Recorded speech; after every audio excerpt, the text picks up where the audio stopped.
Président Barakani, nous sommes ce matin en Côte d'Ivoire et nous parlons justement d'un peuple qui nous est cher, les Bidjans. Ce sont les autochtones de la capitale économique ivoirienne, Abidjan.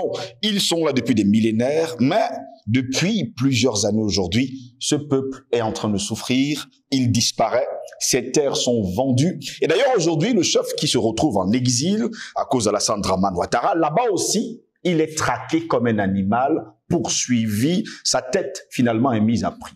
Oui, d'ailleurs, d'abord, il faudra rapidement dire en quoi ce sujet s'inscrit dans la cohérence du combat panafricaniste. Parce qu'on peut croire que il parle de quoi. On est habitué à parler de géopolitique. Exactement. Mais nous sommes là dans la géopolitique. Parce qu'il n'y a pas de véritable géopolitique panafricaniste digne de ce nom. Si celle-ci ne s'enracine pas dans les enjeux de l'autochtonie, au sens des peuples autochtones africains. Le panafricanisme sera un peu déraciné s'il ne prend pas en charge sérieusement la question des peuples autochtones africains. Exactement. C'est-à-dire des vieux peuples qui ont précédé, qui ont vu venir les colons, qui ont résisté aux colons et qui ont beaucoup à nous dire. Le panafricanisme, ce n'est pas seulement la grande révolution haïtienne. Oui. Elle est l'événement contemporain fondateur du panafricanisme, certes. Mais cette révolution-là, contemporaine, cette grande révolution haïtienne, ce n'est pas, comment dire ça, va tomber comme un cheveu du ciel si on ne la réconcilie pas avec toutes les révolutions, les résistances autochtones, des peuples autochtones, contre l'esclavage, contre la colonisation, oui. En particulier la colonisation française. C'est important de rappeler que, par exemple, le conflit ivoirien n'est pas compréhensible sans comprendre la question des Bidjans. Et à travers la question des Bidjans, nous prenons en charge la question de tous les peuples autochtones africains. Africains. Oui. Tous les peuples autochtones africains, y compris même du monde. Parce que l'enjeu des peuples autochtones permet de bien comprendre la violence du capitalisme, la violence de l'impérialisme et sa cruauté, son côté extrêmement criminel, génocidaire. C'est à travers l'histoire des peuples autochtones, des peuples qui sont en voie de disparition, qui sont en voie de suivi, que vous allez comprendre véritablement le cœur, au fond de la géopolitique et du panafricanisme. Donc, je rassure ceux qui nous écoutent, nous sommes dans le sujet. Et d'ailleurs, c'est pas la première fois qu'on parle de ce sujet. Comme c'est le problème des peuples autochtones au Cameroun, dans tous les pays africains, en Amérique, partout. En Australie, les aborigènes. Oui. La question de nos frères et sœurs des Antilles, des Caraïbes, qui subissent une politique d'extermination de la part de l'État français. Tout ça, c'est important à souligner. Donc, le cas Bidjan, il est simple. D'abord, de qui on parle aujourd'hui, c'est M. Aouré Salomon. Aouré Salomon, il s'appelle aussi M. Aouré Outoua. Il est prince Bidjan. Il est l'arrière-fils du grand chef suprême militaire de Bidjan, Goli Akantro. C'est un guerrier mythique qu'en Côte d'Ivoire parle de ce type-là, ça tremble. Oui. Parce que les Bidjans sont connus comme un peuple extrêmement puissant, extrêmement guerrier. Et le grand-père d'Aouré, le grand-père Goli Akantro, était le chef militaire suprême. C'est lui qui va dire non au projet français de spoliation et de confiscation et d'expropriation, n'est-ce pas, des terres Bidjan. Donc, il est donc, depuis 2005, Aouré Salomon a été mandaté, il n'est pas le chef Bidjan, il est prince Bidjan. Oui, il est prince Bidjan, c'est important. Il a été mandaté justement par le peuple Bidjan pour défendre leur cause en Europe et dans le monde. Donc, il a fait beaucoup de campagnes là-dedans. Alors, de quoi est-ce qu'il s'agit très rapidement? Il a reçu le mandat pour plaider la cause Bidjan au niveau international. Comment faire ça? On va dans le contenu au niveau international. Et il a, dès 2009 déjà, il reçoit les menaces d'un chef de parti politique libéral, on est au Luxembourg, son pays d'accueil, qui le met en garde de ne pas salir la réputation de M. Ouattara. Parce que M. Ouattara est dans une grande alliance libérale mondiale, et entre eux les libéraux, ils doivent se protéger, se soutenir. Donc, s'il persiste, il aura des représailles professionnelles, financières, etc. Ça, on est en 2009. Son conseiller bancaire, à la suite, va l'appeler et lui dit que les autorités politiques ont donné des consignes pour qu'il ne reçoive pas de prêt bancaire, qu'on lui ferme la porte des banques, car il a une menace sur les intérêts des multinationales occidentales, pour les investisseurs comme M. Bolloré, Bouygues, Suez, Orange, qu'il pénalise les actionnaires belgo-luxembourgeois en Côte d'Ivoire. Vous voyez la cohorte, la grande alliance, qui est au cœur du problème des Bidjan. Vous voyez là, tout ce sont les amis de M. Ouattara. Ouattara est le gestionnaire de cette galaxie de financiers, de brigands, de prédateurs. Vous connaissez le rôle que joue le Luxembourg, c'est un paradis fiscal. Exactement. Donc, le Luxembourg, en tant que paradis fiscal, est au cœur de la protection, de la centralisation, n'est-ce pas, des richesses qui sont pillées dans les pays africains, entre autres. Donc, on accuse d'acheter les armes pour financer la rébellion à Abidjan. Donc, la rébellion d'Abidjan. Pour financer les armes. C'est comme si tu peux te lever le matin et tu as accès aux armes comme ça. Donc, quelqu'un qui veut faire la rébellion, il va se mettre au Luxembourg. Il dit que ça fait rire, quoi. Donc, après, dans les publications dans le journal La Lettre du Continent, par Antoine Glaser, le numéro 00336 80 57 46 86, parce qu'il faut que nous prononçons des choses précises. Oui. Et Frédéric Légal, 03336 24 54 05 44, qui ont dénoncé le braquage du bâtiment Bidjan par Bolloré, par Bouygues, etc., par le roi du Maroc. Oui. Le commandeur le croyant. C'est pas? Donc, la banque Crédit Mutuel de Longway, là on est à Paris, là on est en France, a pris comme prétexte que M.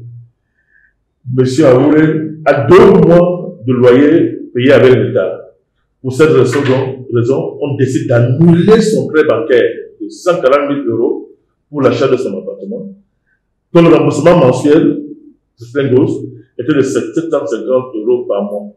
Et le gars payait depuis novembre 2008 jusqu'au mois de 2017. Donc, dès que le problème Bidjan commence à apparaître dans les médias, et que les gens commencent à faire public, après l'avoir enquêté, parce qu'il n'a pas d'argent pour les acheter. Oui. Il a dit que la machine se met à marche. La banque Crédit Mutuel invente prétexte de 2 mois de loyer, et il y a payé, pour annuler un prêt qu'on avait consenti de 140 000 €. Oui. Pour son appartement, qui est déjà sa propriété. Vous pouvez comprendre. Puisqu'il paye, n'est-ce pas, le loyer du prêt à hauteur de 750 € chaque mois. Depuis 2008 jusqu'en 2017. Donc, imaginez, si vous partez de 2008. À 2017, ça fait presque 10 ans. 10 ans. Oui. A dit que le gars, il a payé régulièrement. Il a, n'est-ce pas, un retard de 2 mois de loyer. Donc, devant donc cette menace, il contacte la Banque de France, qui lui demande de déposer l'affaire devant la commission de l'endettement des particuliers à la Banque de France. La Banque de France, on lui conseille ça. Et, écoutez bien, la Banque Crédit Mutuel est déboutée par le juge du tribunal de grande instance de Briey. Oui. Ils sont déboutés. Malgré cela, donc, elle entame notre procédure judiciaire contre M. Salomon Aouré. Et en prétextant qu'il avait d'autres créances. Pour cette raison, donc, on lui exige de payer la totalité de son prêt qui expire en 2033. C'est pas ce que vous comprenez. Un prêt expire en 2033. Oui. On te demande que tu rembourses le prêt immédiatement. Pourquoi? La cause Bidjan. Parce qu'il a, en vertu du mandat que son peuple lui a donné, il a fait la promotion de la cause Bidjan en Europe. Croyant qu'il est en démocratie. Croyant que c'est le pays des droits de l'homme. Qu'il est sur la terre des droits de l'homme. Il va déchanter sérieusement. Alors, d'office, la banque recrute un barbouche qui est huissier de justice à Longway. Ce dernier, non, on dit que sa couverture professionnelle, c'est huissier, mais c'est barbouche. Ce dernier est chargé de cambrioler sa maison pendant son absence. Sa maison sera cambriolée. Et on va donc chercher les papiers, commencer à détruire les preuves. On cambriole ta maison à ton enfance pour accéder à des preuves et les détruire.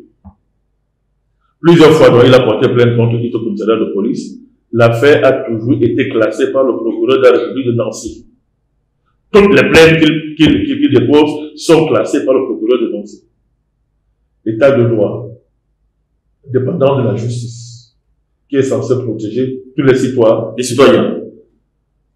Madame Koya, l'assistante sociale, a été sérieusement menacée parce que l'assistante sociale, elle a monté le dossier au nom de la famille Aouré, qui appelle la loi française. On va la menacer pour qu'elle se dessaisisse de son dossier. Pour des menaces sérieuses. Tous les cabinets d'avocats de Longwe ont refusé de prendre son dossier en charge pour le défendre contre la banque de crédit mutuel. Vous voyez la mafia? Comment elle se met en mouvement? Vous voyez comment les structures officielles de l'État, le système officiel de l'État, un système apparemment démocratique, d'après la propagande occidentale, où la justice est libre, etc. Vous voyez comment, dès que vous touchez les intérêts fondamentaux du système, à savoir le système de prédation internationale, de pillage, le système de couvre son vrai visage. Les avocats refusent vos dossiers.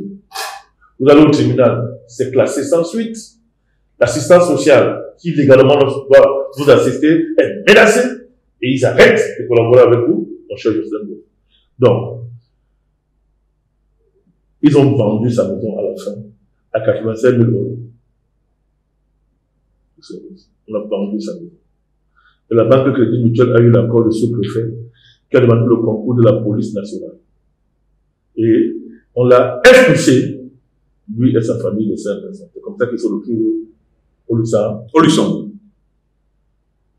La banque, donc, après son expulsion, envoie plusieurs lettres recommandées à l'adresse, n'est-ce pas, alors qu'elle savait que le gars avait déjà été expulsé de la maison depuis le 17 septembre 2017. On envoie des lettres, sachant qu'il est plus là. Et on le fait donc condamner. Et on lance un mandat d'arrêt, un mandat exécutoire européen dans toute l'Europe pour le forcer à payer dans la somme de 75 000 € supplémentaires. C'est bien. On vend sa maison, on cambriole sa maison pour lui faire disparaître les preuves, mais il les a encore. D'accord? Oui. Le paiement de loyer expirait en 2033. On l'oblige de payer immédiatement ça. Là, sur place en 2017, les gosses. Il ne peut pas le faire. On vend sa maison. À 85 000 €, on lui demande de payer le restant. À savoir 75 000 € supplémentaires. Malgré ces protestations, la justice bourgeoise l'a condamné à payer les 75 000 € en faisant la saisie sur son salaire chaque mois d'un montant qui varie entre 700 € à 900 €. Donc, ce monsieur-là, actuellement au Luxembourg, c'est un gosse. Son salaire est amputé tous les mois. Et l'amputation varie entre 700 et 900 €. 900 €. Quand vous regardez le coût de vie au Luxembourg, rien que le coût de la maison. Quand vous regardez le travail que ce monsieur fait pour des raisons de privé, nous allons pas exploiter son budget ici, ce qu'il fait, on l'asphyxie. C'est-à-dire, on veut l'empêcher de vivre. Et on lui dit tous les jours, que ça ne vous plaît pas, quittez le Luxembourg. Tout ça pourquoi? Pour des raisons que je viens de vous citer. La cause de Bidjan.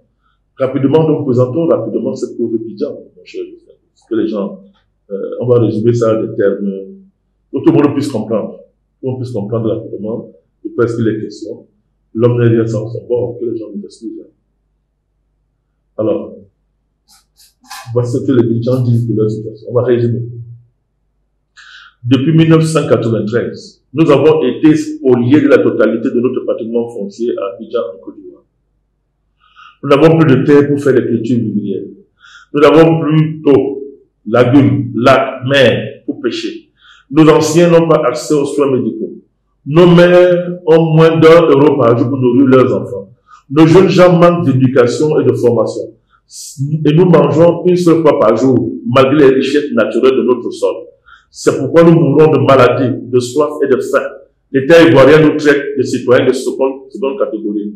Nous, tribu Bidjan, autochtones et dépositaires de la quasi-totalité du patrimoine foncier d'Abidjan.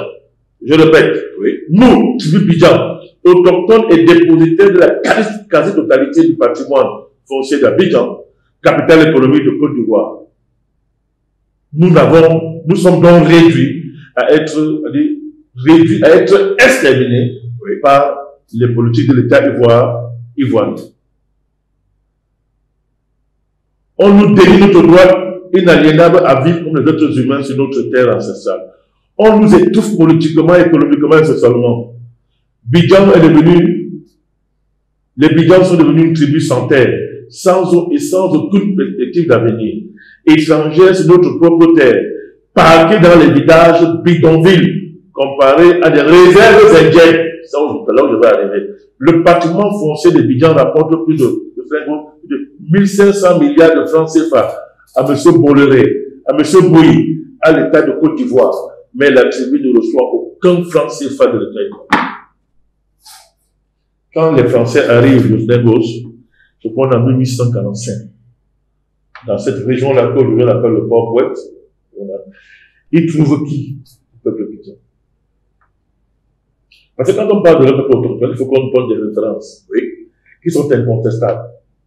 Et ce que je vous dis là, c'est des textes, des documents français le disent.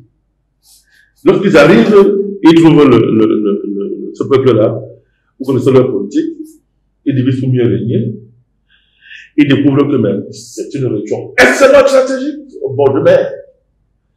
Et avec un prolongement, c'est-à-dire que extraordinaire en termes d'île, l'île Boulay, oui. Je crois qu'on est à 2600 hectares, 2600 hectares l'île Boulay. Vous avez, on appelle tout le cordon littoral, la lagune, tout le cordon lagunaire littoral, la lagune ébriée, oui. 18 000 hectares de Flingos. Vous êtes là au cœur du patrimoine sur lequel les autorités ivoiriennes qui travaillent pour le compte de Bolloré, de Bouygues, de cette mafia financière internationale, des actionnaires luxembourgeois, etc., sur lesquels ils sont assis. Le roi du Maroc, qui a aidé M. Ouattara pour le pouvoir, et qui a des grands projets touristiques, d'investissement touristique, de viabilisation de l'île Boulay, qui est au cœur de la politique touristique à Côte d'Ivoire. Parce que la lettre de noblesse touristique à Côte d'Ivoire dépend justement de l'île Boulay et de ce cordon labulaire, qui est sur le littoral. Donc, le malheur de ce peuple-là vient de là. Ils sont les dépositaires de tout le patrimoine foncier de la ville d'Abidjan. C'est pas, il faut que vous compreniez le caractère scandaleux des enjeux qu'il y a là, en termes de richesse. Et, près de 80% des recettes fiscales de la Côte d'Ivoire viennent d'Abidjan. Abidjan, c'est une ville aujourd'hui qui compte bientôt 15 millions d'habitants. 15 millions d'habitants. Oui. C'est le cœur de la Côte d'Ivoire. Et ce cœur de la Côte d'Ivoire a pour ville, a pour autochtone le peuple Abidjan. Tous les présidents de la Côte d'Ivoire ont toujours, pour gouverner, ils sont allés chercher l'onction d'Abidjan. Oui. Je dis bien, tous les présidents de la Côte d'Ivoire, y compris Laurent Gbagbo, tout le président Gbagbo, tous sont allés chercher l'onction d'Abidjan. Mais une fois arrivés au pouvoir, ils les ont tourné le dos. D'ailleurs, quand le président Gbagbo est rentré, il allait les visiter. Et je préfère demander aux gens d'aller suivre sur Internet ce que le président Gbagbo a dit concernant les pays Abidjan. Donc, au fait, le plan de Français s'est enrichi en pillant le patrimoine Bidjan. C'est le pillage du patrimoine Bidjan qui a fait de M. Oufouette-Boigny dans le plus riche de la Côte d'Ivoire. Alors, évidemment, les Français ayant tout pris, cherchent les nègres de maison qui mettent devant pour servir de masque. Pareil, après Bédier.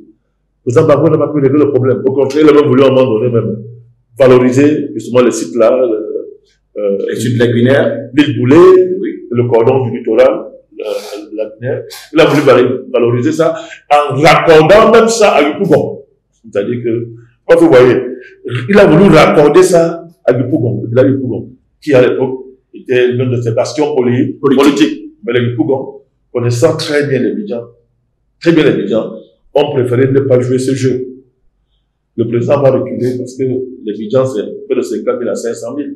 Et tous les tribus à Côte d'Ivoire connaissent qui sont les Bidjans. Réputation des Bidjans. Donc le projet n'a pas pu aboutir. Mais Ouattara est revenu, vous le connaissez, lui donc alors, c'est lui donc il a vendu ça, il brade ça, à Bolloré, il brade ça, au roi du Maroc, il prend ça par lui, il brade ça. Et ils sont dans des projets pharaoniques de mise en valeur de l'île Boulay, de tout le cordon lagunaire, pour en faire, vous imaginez, entre guillemets, un paradis écotouristique. Oui. Mais tout ça, les Bidjans ne sont associés ni de près, ni de loin. Tout ce qu'on sert aux Bidjans, c'est cette politique d'asphyxie que je suis en train de vous dire, qui fait que les Bidjans n'ont pas de mot à dire. Quand je parle des Bidjans, je parle de même toutes les tribus qui sont liées à ça, parce que je peux dire au moins 57 tribus. Les Bidjans sont particuliers, il y a au moins 57 tribus. Je pense que si je me trompe, on les appelle les Tchamans. L'ensemble est formé par les Tchamans. Donc, toutes ces tribus-là, et particulièrement les Bidjans, sont complètement, on dit ça, c'est-à-dire que ils n'existent pas. On les a effacés. Mais évidemment, de temps en temps, on ramasse on met devant pour dire que maintenant, M. Ouattara, qu'est-ce qu'il a fait? Il a mis dans son gouvernement, je crois, un ou deux Bidjans, de pacotille, évidemment, pour faire le nègre des services. On va les bourrer d'argent. C'est-à-dire qu'on paye 100 milliards, on va faire qu'on donne 1 milliard. Et il parle à votre nom. Donc, les Bidjans sont représentés au gouvernement. Alors que lui, son traitement ministériel, c'est-à-dire, on ne peut même pas chiffrer ça par rapport à l'immensité d'héritage qu'on paye, n'est-ce pas, sans associer les Bidjans, sur leur terre ancestrale. La question est celle-ci. Tous ces présidents ivoiriens-là, profitent à accepter qu'on fasse ça dans leur village. S'ils étaient Bidjans, ils auraient accepté ça. Je voudrais vous rappeler que la plupart des hauts gradés militaires en Côte d'Ivoire sont des Bidjans. Parce qu'on connaît leur intrépidité dans le combat et leur sens de la loyauté et de l'honneur. Ils sont connus en Côte d'Ivoire. Donc, vous voyez donc il faut insister dessus pour pouvoir ajouter les choses. Parce que nous ne pouvons pas être en train de dénoncer l'ensemble des justices historiques que nous avons subies et faire pareil, c'est nos frères. La question des Bidjans, comme la question de tous les peuples autochtones, tout à l'heure je vous ai parlé de ça, pose le problème du rapport du nègre, du noir au noir. Le rapport de la maltraitance que nous, noirs, sommes en mesure d'infliger à nos propres frères. Tout ça sur l'arbitrage d'un blanc. C'est une question essentielle. Comment allons-nous continuer, comment on peut se mettre à revendiquer, de faire des revendications, à dénoncer l'ensemble de ce que nous subissons, alors que nous-mêmes, quand l'occasion nous est donnée, nous sommes prêts à maltraiter sérieusement nos propres frères, pour faire plaisir aux blancs. Ou bien qu'on revient à la question fondamentale du problème noir, du problème des Noirs. Ce rapport à nous-mêmes, qui est terrible. Chaque fois, le blanc a toujours l'occasion, chaque fois, d'être dans une alliance profonde avec certains nègres pour maltraiter leurs frères. Et à la fin, on ne voit jamais le blanc. On verra toujours le noir. C'est un problème fondamental. Et il faut traiter ces questions. C'est pour ça que j'ai voulu aujourd'hui qu'on fasse cette affaire. Pour prendre le cas des Bidjans comme un cas symbolique, mais qui pose le problème de tous les peuples autochtones. Vous allez en Mauritanie, vous avez ce problème. En Mauritanie, c'est pas réglé. Le problème des Noirs, des Arabes, entre guillemets, Noirs en Mauritanie, est un problème majeur. Oui, encore aujourd'hui. Les Mauritaniens sont allés jusqu'à faire l'alliance avec les Palestiniens, tout à l'heure, le bien celui qui sont là, je crois, les Palestiniens, pour avoir des techniques pour maltraiter les nègres. En Mauritanie, dans tous les pays africains, vous avez ça. Au Cameroun, il y a la question des savoirs, et la question des terres des autochtones, spoliées par le colon français, qui s'est assuré de distribuer un peu en créant soi-disant des villes. Ils s'arrangeaient toujours à importer, n'est-ce pas, d'autres Camerounais pour venir les aider à faire la salle besogne. Comme c'est pas ton village, allez, tu payes, tu payes. Et à la fois, on commence à dire que non, c'est une ville, c'est un statut spécial, il n'y a pas le coton ici.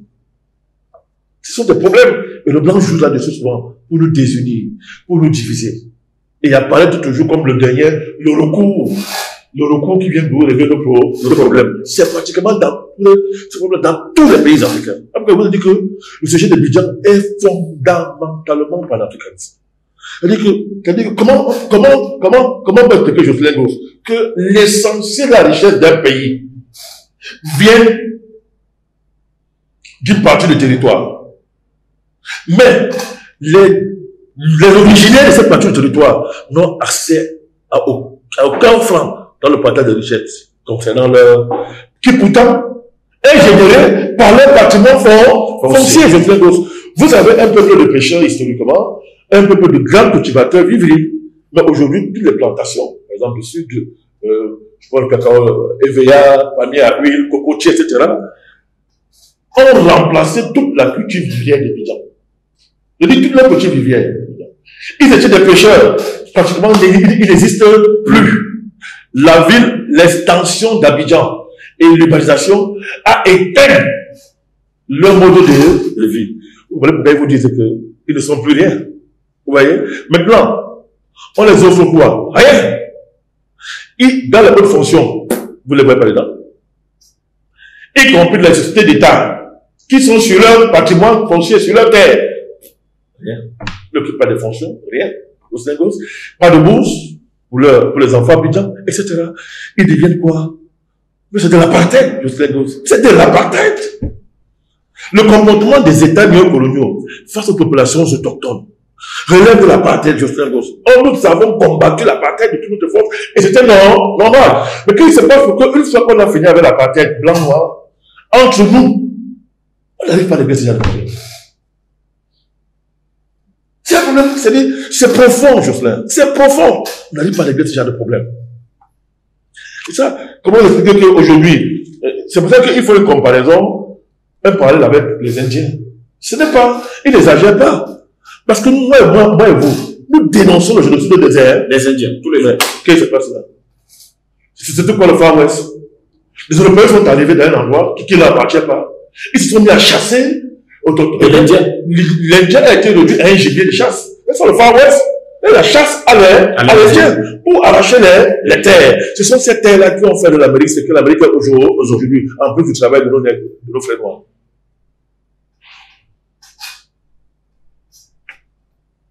Les Bidjan, exactement, c'est ça. C'est ça. Extermination progressive. Liquidation de leur mode de vie. Destruction des modes de vie autochtones. Et donc maintenant, vous parlez de la protection de l'environnement. Vous voulez protéger l'environnement comment? Quand vous liquidez les peuples autochtones, qui ont des relations profondes avec les côtes, avec les forêts, avec les mers. Comment allez-vous protéger l'environnement quand vous ne connaissez pas respecter les peuples autochtones? Qui, elles, sont justement autochtones parce que il y a une mystique naturelle entre eux et les territoires dont ils sont les habitants. Vous voulez protéger l'environnement? Des sauvageons arrivent, ensauvagent notre nègre, détruisent tout. Tuent les peuples autochtones. Vous croyez que vous pouvez exterminer les peuples autochtones et la nature, Dieu vous laisse comme ça? Vous croyez que c'est possible? Parce que de quelle écologie parle-t-on? Vous voyez qu'à partir de la question Bidjan, c'est la question du capitalisme, même de l'écologie qu'on pose sur la table, à nouveau frère, d'un point de vue panafricaniste. Vous comprenez que ces voyous-là, ils ne comprennent rien à l'écologie. Allez voir aujourd'hui après le centre tout à fait. On met le béton partout. Les modes de vie autochtones, qui constituent une alternative au mode de production capitaliste, sont carrément exterminés. Or, qui sont les garants de ces modes de vie alternatifs? C'est la population autochtone. Mais c'est trop grand pour eux, ils ne peuvent pas comprendre cette affaire. Et après ça, nous pleurons. Nous pleurons. Donc, vous voyez, pour terminer en disant que vous voyez très bien que aujourd'hui, les Bidjan sont organisés et on dit qu'ils sont des extrémistes, on va parler avec eux. C'est faux. Comment vous voulez parler avec les gens? Vous voulez demander de céder leur patrimoine pour 2 milliards par exemple. Alors que vous allez capitaliser ça à des milliers de milliards. Oui. Et vous réduisez tout à de l'argent. Alors qu'il y a des arts de vivre là-dedans, comme disait Césaire, des arts de vivre, des cosmogonies extraordinaires, des relations profondes avec la nature, des sagesses d'une vitalité extraordinaire. Vous monétarisez tout, capitalisme. C'est de la sauvagerie, de la barbarie. Barbarie. Et c'est ce problème avec tous les différents gouvernements qui sont soutenus en Côte d'Ivoire. Non, non, prenez l'argent de nos terres. 2 milliards de nos terres. Pour le développement de la Côte d'Ivoire. Quel est le développement de la Côte d'Ivoire? Les qui sont là? Les Bolloré. Le budget national étranger. Vous n'avez même pas besoin de monter des beaux amphithéotiques, d'intégrer les Bidjans dans les entreprises. Rien. De payer l'argent et dégager. Il faut normalement ajouter une chose qu'on réduise la géo-ethnie de la Côte d'Ivoire. La géopolitique de la Côte d'Ivoire a des tribus, par exemple, de l'Ouest, parlons comme ça. Les Djoula du Nord, parlons comme ça. Donc le terme Djoula, il est générique, hein. Djoula, le Nord, et les Baoulés. Des gens comme les Bidjans, et les autres 57 tribus qui tournent autour, cette galaxie, exclue. Mais pourtant, l'essentiel des richesses du pays ne vient pas de ces régions-là. Ils viennent d'Abidjan, au niveau de la recette fiscale, par exemple. On dit que près de 85% de recette fiscale, la Côte d'Ivoire, provient d'Abidjan. Alors, les Bidjans qui ont évolué, en passant, Abidjan vient d'Abidjan, vous voyez, sur le trace historique, oui. Le plan national ivoirien, la Tchéquie, c'est le plan traditionnel des pays, des Bidjans. Le nom Hébrier, ça vient d'où? Les Hébriers, parce que le nom des Bidjans sont les Hébriers. Il y a tellement de traces qui montrent cette antériorité de la présence Bidjan à Abidjan et en Côte d'Ivoire. Vous pouvez faire ça. C'est une injustice grave. Donc, ces gars-là, ils évoluent dans leur revendication. Ils ne sont pas tarés, ils ne sont pas fermés. Ils disent même qu'aujourd'hui, ok, nous, on ne peut accepter, par exemple, qu'on nomme un Bidjan à des hautes responsabilités dans les entreprises qui opèrent sur nos terres, par exemple. Oui. C'est trop demander ça, Jocelyn Goss. Quand ils disent que, ok, par exemple, il faut par exemple que les maires, les députés, sur les différents communes, hein, et circonscriptions électorales, qui composent ce qu'ils appellent le poumon de la Côte d'Ivoire, le poumon ivoirien. Je cite les noms. Cocody, Plateau, fameux Plateau, Makori, Trècheville, Koumassi, Port-Boué, Adjamé et Atekoubé. Poumon ivoirien. Tout ça, ce sont le patrimoine foncier des billes, des militants. Ils vous disent que, mais ok, alors nous, pourquoi on est les députés? Quand on est des mairies, je sais, qu'est-ce qui est difficile à faire? Pourquoi? Parce que la France a décidé. Parce que le peuple s'y a refusé de se soumettre à travers son chef militaire suprême. À l'époque, son nom, Goli Akanjo, le chef militaire a dit, jamais on ne cède pas nos terres. La France avait réussi à corrompre les 6 quartiers parmi 7 gens, mais comme il était le guerrier suprême, il a dit, niet. Les Français ont dit, nous n'allons jamais vous pardonnez ça, et les Bidjans seront exclus de tous les cercles de décision de la Côte d'Ivoire. Vous êtes là, dans la fondation de la géopolitique interne de la Côte d'Ivoire. Elle est constituée d'abord contre les Bidjans. Et du coup, donc, on peut, dans la géoethnie française, pour déséquilibrer la cohérence démographique de ces colonies, on peut importer des gens partout d'ethnies, de peuples dociles, qui sont à vos frontières. Suivez mon regard, la question des Djoula, par exemple, au Côte d'Ivoire. Hein? Et à l'intérieur du pays, on va créer une géoethnie, une géopolitique des ethnies telle que on va dresser contre vous tous les autres ethnies dont les terres ne sont pas spoliées, ne font pas l'objet de la spoliation. Ils viennent contre vous. Et on crée une complexité géoethnique qui est une poudrière et qui rend le pays ingouvernable. Quand le pays est gouverné dans un tel contexte, il est gouverné sur les bases de l'iniquité, de l'injustice la plus absolue. Ils appellent ça le développement. Ils appellent ça la croissance économique. Un Burkinabé peut quitter son pays, il vient prospérer sur la Côte d'Ivoire, le pays, marié à une étrangère, donner les leçons aux Ivoiriens, donner les leçons aux Bidjans. Les Ghanéens disent que non, vous avez vu le plateau, vous avez vu le pays est développé. Mais c'est sur la terre de qui? La base de ces richesses, elle est où? Le peuple qui en est dépositaire, vous l'effacez. De telles dynamiques économiques de Jocelyn Goss peuvent triompher un temps, mais conduisent toujours à la ruine. La preuve, tous les présidents contre qui les Bidjans sont pressés, ça c'est tout mal terminé. Je vais pas donner les détails, à Côte d'Ivoire, les gens le savent. Tous les dirigeants, qui sont les voir les Bidjans, on fait des promesses, après les ont tourné le dos. C'est très mal terminé. Je prends l'exemple d'un feu douanier. Allez voir l'état de ses richesses aujourd'hui. Ah, ce que je dis là va choquer, mais c'est la vérité, hein. La vérité. Allez voir l'état de ses richesses. Comment les a-t-il acquises? Pendant que les Bidjans pleuraient, les Bidjans lui ont donné leur onction. Ils pleuraient, ils leur ont tourné le dos. Ils ont commencé à les massacrer, arracher leur terre, leur patrimoine, faire des découpages territoriaux dans le but d'isoler les Bidjans. Vous voyez? On crée le découpage, on crée une loi, et la loi exclut les Bidjans de leur propriété. Des choses comme ça. On est supposé de voir que même les descendants de Feu n'arrivent pas à gérer tout ce qu'il a laissé. Hein? Madame Ouattara a pris une bonne partie, le Stengos, s'est partagé avec son mari, etc. Ça ne me réjouit pas. Mais c'est une interpellation pour dire faisons attention. C'est vrai pour la Côte d'Ivoire, c'est vrai pour le Cameroun, mon pays, le Cameroun. C'est vrai pour la plupart des pays africains. C'est vrai pour le monde entier. La situation des peuples autochtones est une injustice majeure. Et les conséquences vont retomber sur nous si on ne corrige pas cette injustice. Si cette injustice n'est pas corrigée en Côte d'Ivoire.